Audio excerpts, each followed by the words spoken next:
Hi everyone. Hello there. This week we are talking about something um, that I find that is more and more important to me.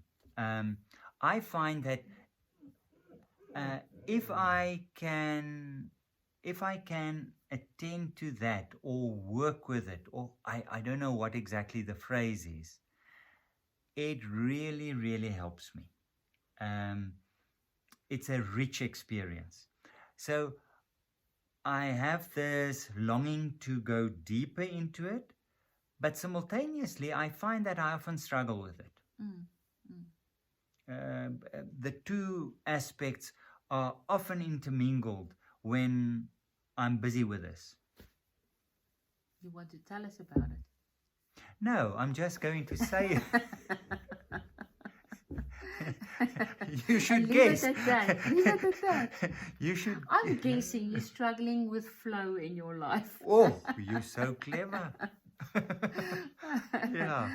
Yeah. So, and I think it's something that we all struggle with. I think, and in terms of um, working creatively, that is very definitely a very big stumbling block in the creative process. Mm. We know that that's not the only place, but specifically when you are creating something, say a sculpture, and you have this picture in your head and you want it to look like that, and you're forcing this on that piece of clay, you are having such a difficult time and no joy in the process. Whereas if you allow the clay under your hands and open up to it and get out of your own perfectionistic or idealistic or whatever mind it is, the critic in you that's saying it's only like this that it will be a perfect sculpture, then something really authentic and beautiful comes to the fore. And I think we find that in life as well. Yes. If we can sort of get Step out out of of the the way way. and allow the flow, which is this much bigger picture that we are part of, Yeah. that we didn't create in the first instance, then something is created through us Yes. that is unique and so much more than we could have anticipated. Yes. Can I just come back to this whole issue of, say, for instance, sculpting or pottery and what you are doing there? Often it is easy to use that as an example where flow happens because one can see very clearly when flow is taking place and when it's not. We as artists, you you you are left with a feeling of heaviness when you step back and you know your hand was too heavily involved. Yeah, it was too controlled. It was too controlled. You know it and you feel it when there's a lightness and things happen. And almost an astonishment for what what came to the fore. Yes. You can be as surprised and in wonderment because it sort of happened through you, and you are, if someone looks at it and says this is beautiful, you'll go, yes, isn't it? Yes. Because you're just as surprised. Yeah. Or you'll go and fetch somebody and say, look, this beautiful that I've made, not out of arrogance, No. but out of astonishment and That joy. this could have happened through me. Exactly. Yeah. Now that is in the creative process. But a lot of us are in more structured settings. My job entails being an engineer, or I'm a CA, or very much Or you're in carpentry. carpentry, Yeah. or whatever, and there's a lot of precision work. So our idea might be, so their flow isn't applicable. It's only in a creative process where anything can happen. It doesn't apply to those settings, but that's not the case. That's not the case, no. because I think it's not so much in the process as in the stance towards life. Yeah. Yeah. So it's a stance where you allow God to or you enter the flow of this life that God is creating. Yeah. And no matter what your work is, there will always be a process, there will always be steps. There was even in a very free creative environment, there are certain techniques and steps that you have to follow. But it's more in that coming to it with not that measure of control and forcing it, that I think it am I Yeah, but while you are talking about that, I'm thinking at the time when I had an engineering workshop and I did tool and die making. And it was, you worked with tolerances of hundreds of millimeters, with a hundredth yeah. of millimeters. So the tolerances were extremely small. But once you've done your calculations, and there's a beauty in coming to the point where the calculations worked out, which is in it, because it's a process. I mean, it's laws and things happening there. And then you start making this and you use different types of steel and there's heat treatment involved and so on. But when you start working on that, on a good day when you're in flow, that whole workshop becomes one. It's a definite feeling. It is a feeling. It is a feeling. Something that you know you are in. It is the cut. It is the cutters cutting in those rollers, or the lathe with the feed running. It becomes almost like there's a synergy. That's it. So in all fields, it's there. It is there. So there aren't fields where this isn't applicable.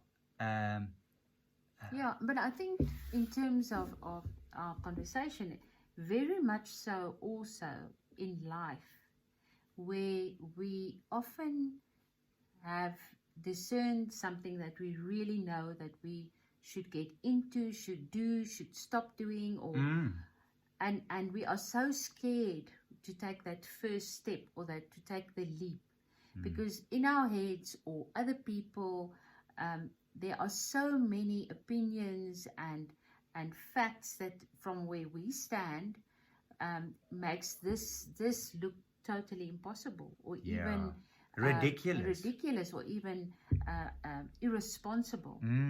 But deep inside you know that this is something that you need to, in order for this fullness, for this feeling of flow to happen in your life, you have to take that step.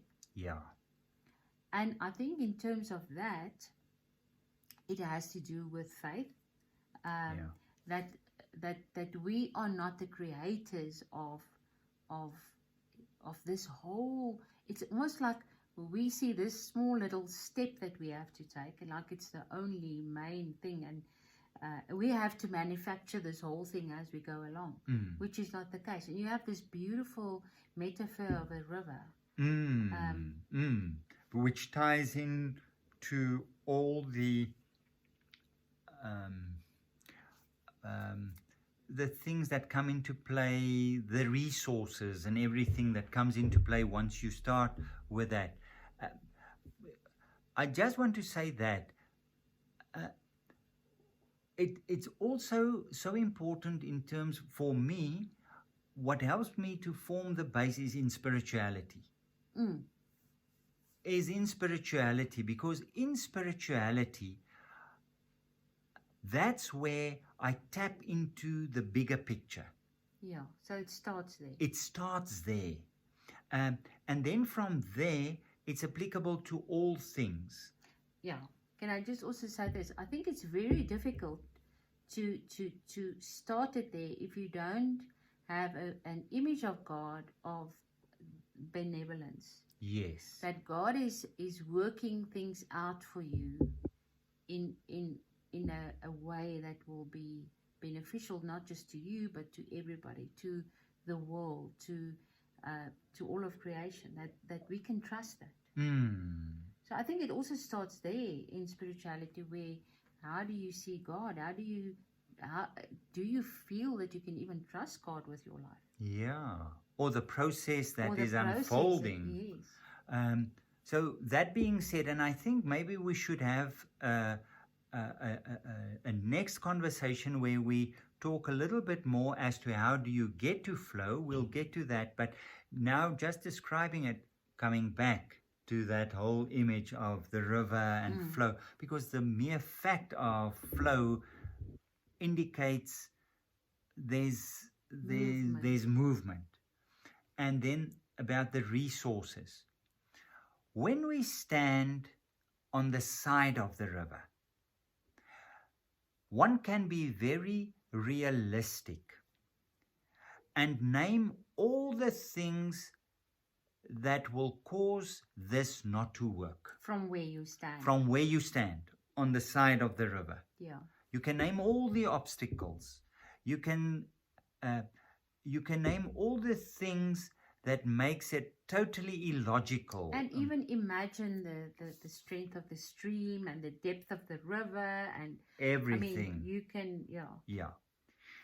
And there where you stand and you take stock and you come to this conclusion, you are right. Yeah. Because those are all the limitations. You are right. And the possibilities of what can go wrong. And of what can go wrong. But if you get into the river, possibilities announce themselves that you were never aware of standing on the side. But you couldn't know. You couldn't know. You can only discover the resources and the possibilities and the surprises when you're in the river. I love that image. You can only, that's the only way you can this isn't a theoretical discovery. No. This is a practical discovery. Once you give over to the flow of the river. And it's in the moment. And it's in the moment. That is very important. That is very important. When I'm in this strong flowing river, let's take it in a realistic way. When my nose is under the water, I have to get it up. Out of the water. Out of the water. So it's in the moment. Yeah, and it's not like you said, it's not like you bopping along like a cork and just going along and it's all plain sailing necessarily. Yes. Yeah. But there is a force. The river carries you. Yeah. You are not the one making the movement happen. No, you're not creating. But then simultaneously, that river doesn't want to reach its destination without you. Yeah, you're part of the river. As soon as you get in, you become an integral part of the river. Yeah, and it's almost as if the river can't do what it has to do without you. It's the river doesn't need you to flow. But the river doesn't want to do it without you. It's a beautiful process. And for our Western, calculated, capitalistic mind,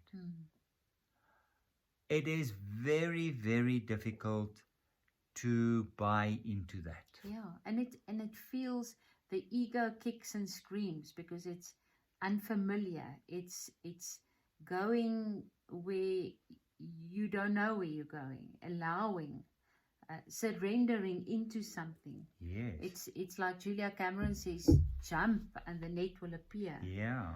And I think it's that all of that is not the way that we were raised or conditioned. Yeah. We have to look, we have to know what the risks are. We have to, while in this, I think there's such a freedom and astonishment often. Yes.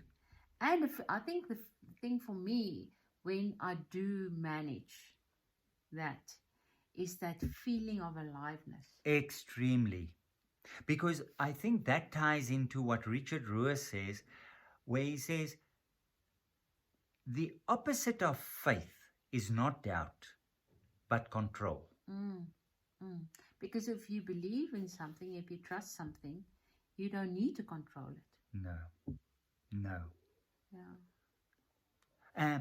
And in that sense, where you are talking about surprise, that quote by John O'Donoghue, the Irish poet, where he says, I want to live my life the way a river flows, surprised by its own unfolding. Mm-hmm.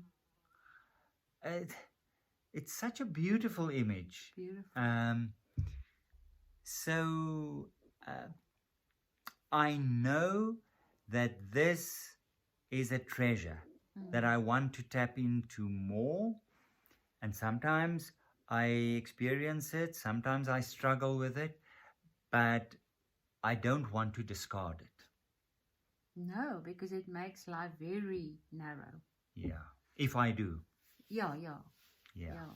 So I think in the next conversation we'll talk a little bit about How to get into flow. how, not like we have all the answers, but just maybe discuss it and see where it takes us, where this river takes us. Keep well on that side. Have a good week, everyone.